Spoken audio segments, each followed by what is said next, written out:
chargeur. Nous le chargeons et choisissons la première cible. Aujourd'hui, sous forme d'un Kinder Surprise. Un tir. Ça n'a pas l'air bien fort. La feuille d'aluminium s'est froissée et a laissé un cratère sur l'œuf. Essayons. Dans la feuille d'aluminium, rien ne change. Le même cratère est laissé.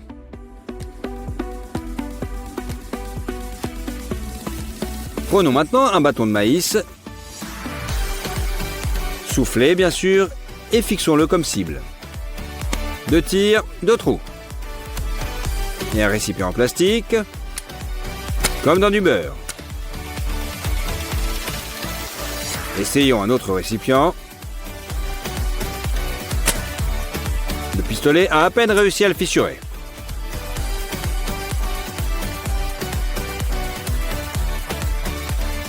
Trouvons maintenant une carte de visite.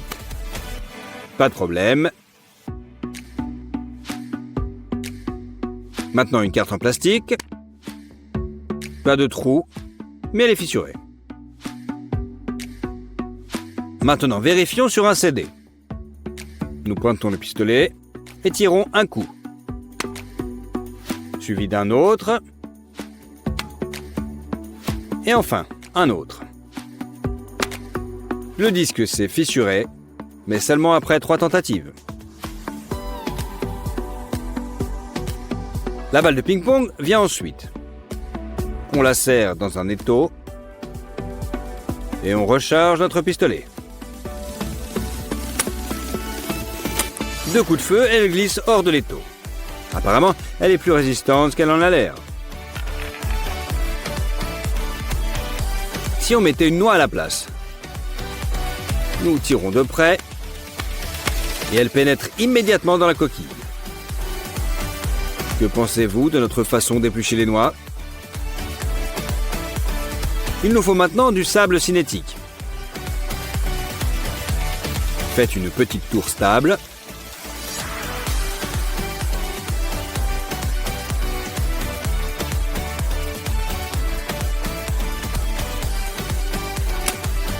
Tirez dessus et les balles ne feront qu'en rebondir. Rendons la couche de sable un peu plus fine. Au moins les balles resteront coincées dans le sable pendant que notre tour s'effondrera doucement.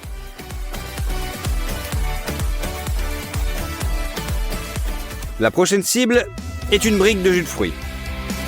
Nous visons un coup et rien du tout, un autre, encore rien. Mais la 3e fois, nous perçons le Tetra Pak et le jus commence à s'écouler. On dirait que la brique a pris un sacré coup.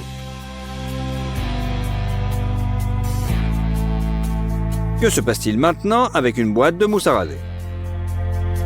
Tirons de près pour plus de force. Des petits impacts restent. Continuons. Nous avons tiré un chargeur entier, mais à part des petites bosses, pas de résultat. Regardez. Il est temps d'agrandir la cible. Placez la pastèque sur une souche et pointez le pistolet vers elle. Commencez à tirer, les balles s'enfoncent dans l'écorce et s'y coincent même. Il faut continuer à tirer. Nous sommes sur la bonne voie, je pense que nous pouvons voir la pulpe. Nous enlevons les balles coincées et il semble que nous ayons réussi à pénétrer dans l'écorce. Il y a même du jus qui s'en échappe. Mais il a fallu tirer quand même pas mal de fois.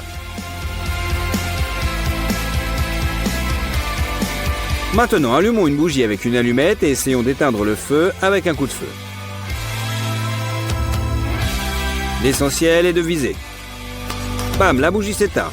Remplissons l'évier d'eau et laissons le robinet ouvert. Plaçons la balle sous le jet, voyons à quelle vitesse elle commence à tourner. Si vous commencez à déplacer le jet, la balle le suivra et restera dans le courant. Maintenant, attachons-la à une ficelle et laissons-la retourner dans le courant. C'est comme si elle était collée. Mais avec un peu d'effort, on peut quand même la retirer. Si votre balle de ping-pong est bosselée, il vous suffit de la plonger dans l'eau bouillante pendant quelques secondes pour la redresser. Hop, et la balle retrouve sa forme initiale. Vous pouvez à nouveau l'utiliser.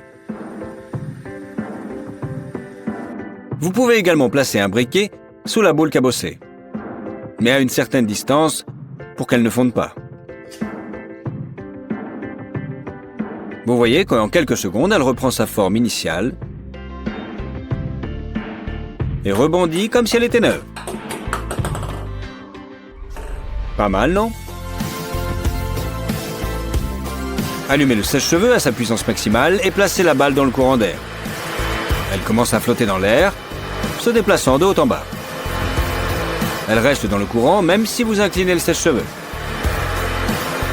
Ajoutez une deuxième boule et elles flottent toutes les deux.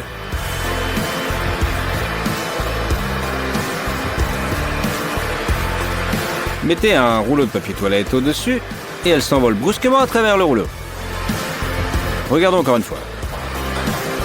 Voici l'angle maximal auquel la balle reste dans le courant. Prenez maintenant une paille à cocktail ordinaire. Pliez-la, angle droit. Portez-la à vos lèvres et commencez à souffler fort à l'intérieur. Puis placez une balle à l'autre extrémité. Voyez à quelle vitesse elle tourne et reste sur le tube. La durée dépend uniquement du volume de vos poumons. Et maintenant, le même tour mais avec un entonnoir. Soufflez dedans et la balle commence à tourner. Même si ce n'est pas pour longtemps. C'est plus difficile qu'il n'y paraît. Mais pourquoi se torturer si l'on peut simplement attacher un entonnoir à un sèche-cheveux? Voyons ce que cet appareil peut faire.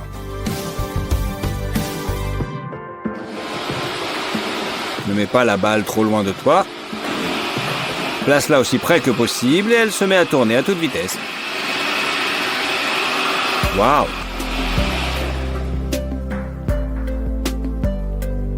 Voyons à quelle hauteur une balle rebondit habituellement et si l'on lui donne pas d'accélération. C'est plutôt pas mal, mais il est sûrement possible d'aller plus loin. Bien sûr que c'est possible. Prenez un verre d'eau plate. Il ne doit pas être trop grand. Juste assez pour que la balle soit au centre et qu'elle flotte.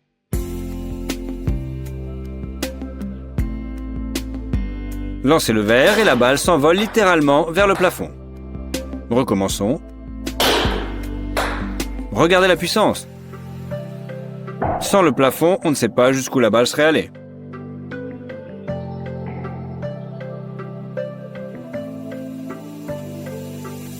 Avez-vous déjà mis le feu à une balle de ping-pong? Comparons son processus de combustion à celui du papier. C'est une flamme puissante. Elle la fait même bouger. La balle brûle tellement plus vite que le papier, qui l'eût cru? Impressionnant, dites-moi. À ne pas recommencer chez soi.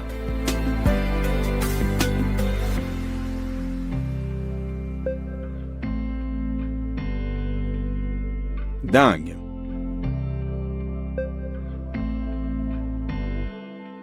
Nous prenons maintenant une balle et la découpons en petits morceaux à l'aide de ciseaux.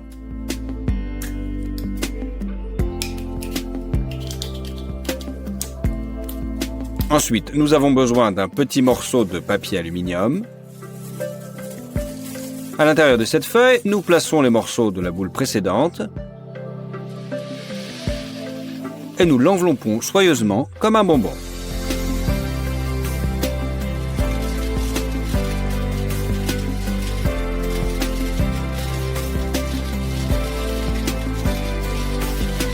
Ensuite, nous appliquons une autre couche de papier aluminium,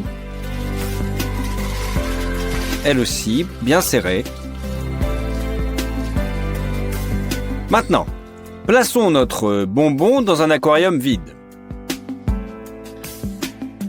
Mettons le feu et commençons à chauffer progressivement la feuille d'aluminium jusqu'à ce qu'il y ait soudainement de la fumée.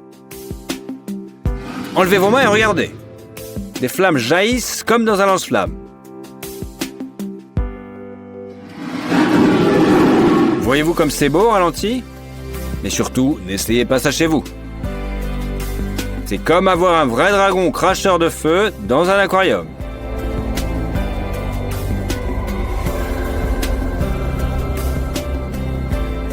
Parfois, on obtient une bombe fumigène au lieu d'une colonne de feu.